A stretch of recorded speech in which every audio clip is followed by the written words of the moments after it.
जंगल के बीचों बीच एक छोटी सी कुटिया में साधु महाराज तपस्या कर रहे थे। ठंड इतनी भयंकर थी कि उनका शरीर बुरी तरह से कांप रहा था। ठंड से उनके शरीर की हड्डियां कड़कड़ाने लगी थी। हे प्रभु, ये क्या हो रहा है? मेरा बदन तो बर्फ की तरह जमता जा रहा है। लगता है अब मैं और तपस्या नहीं कर पाऊंगा। अगर इसी तरह रहा तो मैं ठंड से मर जाऊंगा। मुझे गांव में जाकर गांव वालों से मदद मांगनी चाहिए। गांव वाले बहुत भले लोग होते हैं, मेरी मदद जरूर करेंगे। यही सोचकर साधु महाराज अपनी कुटिया से निकल पड़ते हैं। बाहर इतनी ठंड थी कि साधु महाराज की हालत और खराब होने लगी थी। जैसे तैसे वो गांव की ओर चल पड़ते हैं और कुछ ही देर में गांव में पहुंचकर एक घर के दरवाजे पर दस्तक देते हैं।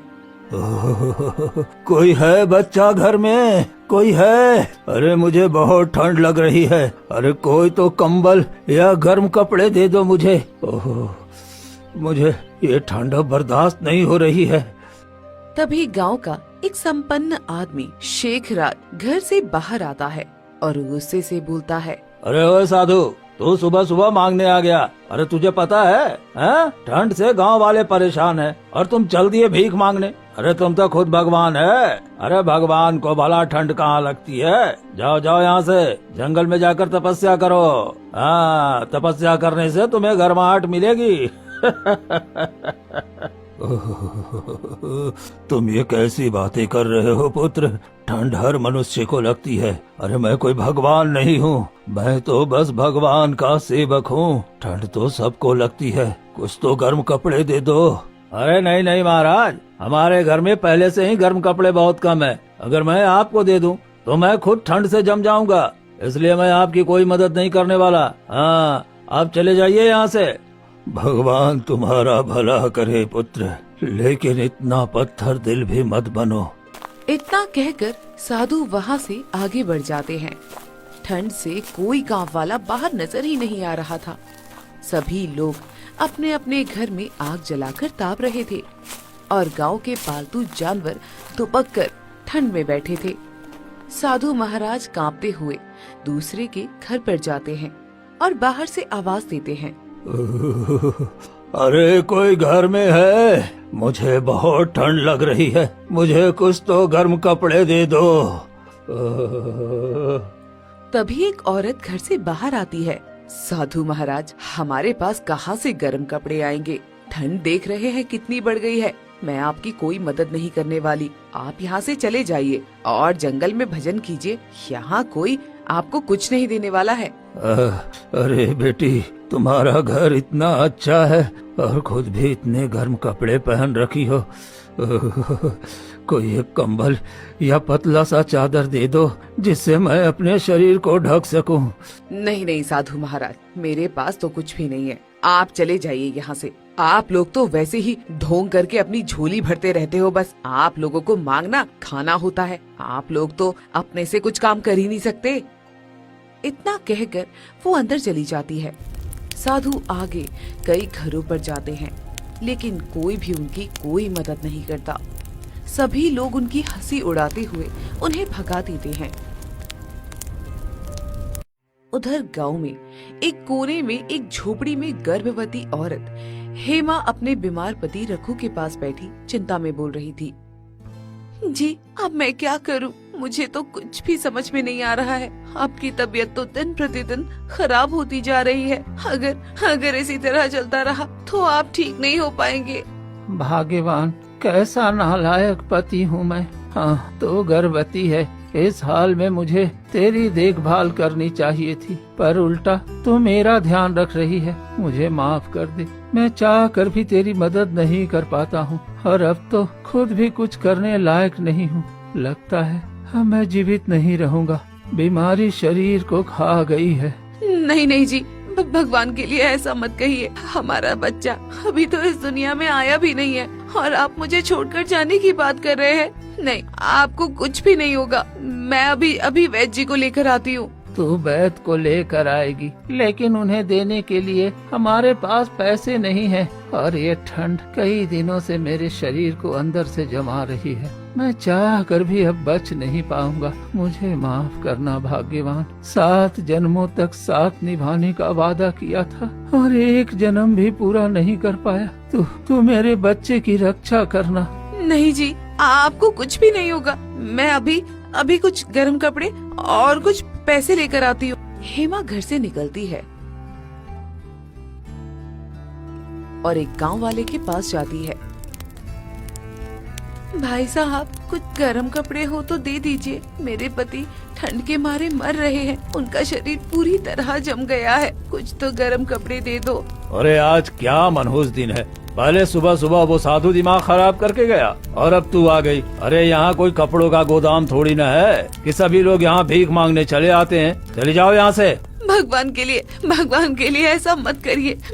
मैं गर्भवती हूँ। अगर मेरे पति को कुछ हो गया तो मैं कैसे जिंदगी बिताऊंगी और अपने बच्चे की रक्षा मैं कैसे करूंगी? कुछ तो दया कीजिए। गांव वाला बिना कुछ बोले मुंह फेर कर चले जाते हैं। हेमा कई घरों में जाती है, लेकिन सब लोग उसे भगा देते हैं।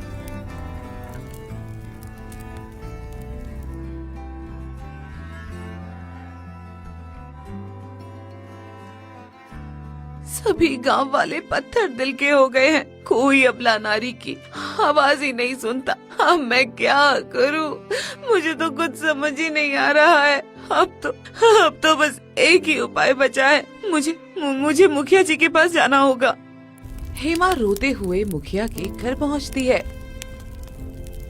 अरे हेमा, तू यहाँ क्या कर रही है? हाँ? इतनी ठंड में बाहर क्यों निकली है? तू गर्भवती है। घर जा और आराम कर। मुखिया जी मुझ पर दया कीजिए। मेरे पति ठंड के मारे मर रहे हैं। उनके इलाज के लिए कुछ पैसे दे दीजिए और अगर कोई पुराने गर्म कपड़े हो तो दे दीजिए। नहीं तो उन्हें कुछ हो गया तो मैं इस दुनिया में कैसे रहूंगी मुखिया जी? उनके अलावा मेरा कोई नहीं है। देखो हेमा, सुबह से मैं कई लोगों की मदद कर चुका हूँ। ऐसे ही मदद करता रहा तो मैं खुद भिखारी बन जाऊंगा। और वैसे भी तेरा पति कई महीनों से बीमार है। अरे उसे मर जाने दे। उसके लिए तू क्यों परेशान हो रही है? तुम अभी जवान और सुंदर हो। कोई दूसरा शादी कर लेना। मुखिया जी, आप ये कैसी बातें कर रहे हैं? आप इतना पत्थर दिल कैसे हो सकते हैं? कम से कम थोड़े पैसे तो दे दीजिए। ठीक है, मैं पैसे दे दूंगा, लेकिन इसके बदले में तुम्हें अपना घर गिरवी रखना पड़ेगा। आप ये कैसी बातें कर रहे हैं मुखिया जी? वो घर ही तो हमारे रहने का सहारा है। उसी झोपड़ी में हम रहते हैं। अगर वो भी ले लोगे तो मैं अपने पति और बच्चे को लेकर कहाँ जाऊंगी मुखिया जी? घर नहीं देगी तो मैं एक पैसा भी नहीं दूंगा। जा भाग यहाँ से। तुम जैसे बहुत भिखारी यहाँ आते हैं। ठीक है, मैं तैयार हूँ घर गिरवी रखने के लिए। आप बस मेरे पति को बचा लीजिए मुखिया जी। ए हरिया, अरे किधर मर गया रे? जल्दी एक कोरा कागज लेकर आ और इसका अंगूठा लगवा। मुखिया का एक नौकर हरिया कागज लेकर आता है। मुझे माफ कर देना जी। आपको बचाने के लिए मेरे पास कोई और रास्ता ही नहीं है। क्या सोच रही है हेमा? जल्दी अंगूठा लगा और पैसे लेकर जा। हेमा मजबूर होकर कोरे कागज पर अंगूठा लगा देती है। चलो अब बात बनी। ये लो पैसे और जाओ अपने नालायक पति का इलाज कराओ। हेमा वो पैसे लेकर निकल जाती है। ठंड इतनी थी कि शरीर जमने लगा था। ठंड हवा जैसे हड्डियों तक पहुंच रही थी। हेमा एक कंबल की दुकान पर जाती है और एक कंबल खरीद लेती है। उसके बाद वो वैद्य के पास जाती है। वैद्य जी जल्दी चलिए। मेरे पति की तबीयत बहुत ज्यादा खराब हो रही है। उनको कोई औषधि दे दीजिए। अच्छा ठीक है बेटी, अभी ठंड तो बहुत है, लेकिन चलो मैं चलता हूँ। फिर हेमा वैद्य को लेकर अपने घर आती है। तभी रघु बेहोशी की हालत में खाट पर पड़ा होता है। सुनिए जी, उठिए ना। आप कुछ बोल क्यों नहीं रहे? देखो मैं वैद जी को लेकर आई हूँ। ये क्या वैद जी, ये तो कुछ बोल ही नहीं रहे हैं। ये इस तरह चुप क्यों है वैद जी? रुको रुको बेटी, मैं जांच करके देखता हूँ। वैद रघु की जांच करता है और फिर चुप होकर अपना सिर झुका लेता है। क्या हुआ वैद जी? आप कुछ बोल क्यों नहीं रहे हैं? मेरे पति को क्या हुआ है? माफ कर दे बेटी, मुझे आने में देर हो गई। तुम्हारा पति अब इस दुनिया में नहीं रहा। ठंड की वजह से पूरा शरीर अकड़ गया है और इनकी मृत्यु लगभग 10 मिनट पहले ही हो चुकी है। नहीं, ऐसा नहीं हो सकता। वो मुझे छोड़कर नहीं जा सकते। मैं अब किसके सहारे जीऊंगी? वो वैद को पैसे दे देती है और वैद वहाँ से चला जाता है। हेमा फूट फूट कर रोने लगती है, लेकिन उसकी रोने की आवाज सुनकर भी कोई गांव वाला नहीं आता, क्योंकि वो बहुत गरीब थे। इसलिए गांव वाले उन्हें अपने से नीचा समझते थे। गांव वाले सब कितने पत्थर दिल है। कोई मेरे पति के पास नहीं आ रहा। वो इस दुनिया में नहीं रहे।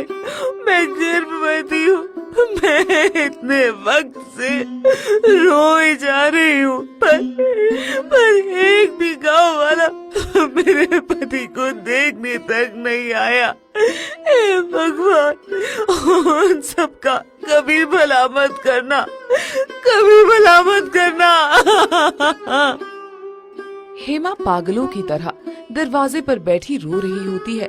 तभी हरिया ये दृश्य देख लेता है। हैं? अच्छा, तो रघु मर गया। मुझे ये बात तो मुखिया जी को बताना होगा, क्योंकि इसने तो पैसे लिए थे मुखिया जी से। अब ये पैसे कैसे चुकाएगी? अब मजा आएगा, मुखिया इसे तंग करेगा तब। हरिया भागते हुए मुखिया जी के पास जाता है। अरे क्या हो गया हरिया, तू इतना हाँफ क्यों रहा है? मुखिया जी, आपको एक बात कहनी है। आपने जिस हेमा को पैसे दिए थे ना, घर गिरवी रखकर उसका पति मर गया। ये क्या कह रहा है? हाँ, मैं सच कह रहा हूँ। मैं खुद अपनी आंखों से देख कर आया हूँ। वो पागलों की भेष में अपनी झोपड़ी के बाहर बैठी रो रही है। तब तो मुझे अभी जाकर उससे पैसे मांगने चाहिए। मुखिया गुस्से में वहाँ से निकलता है और हेमा के पास पहुँचता है।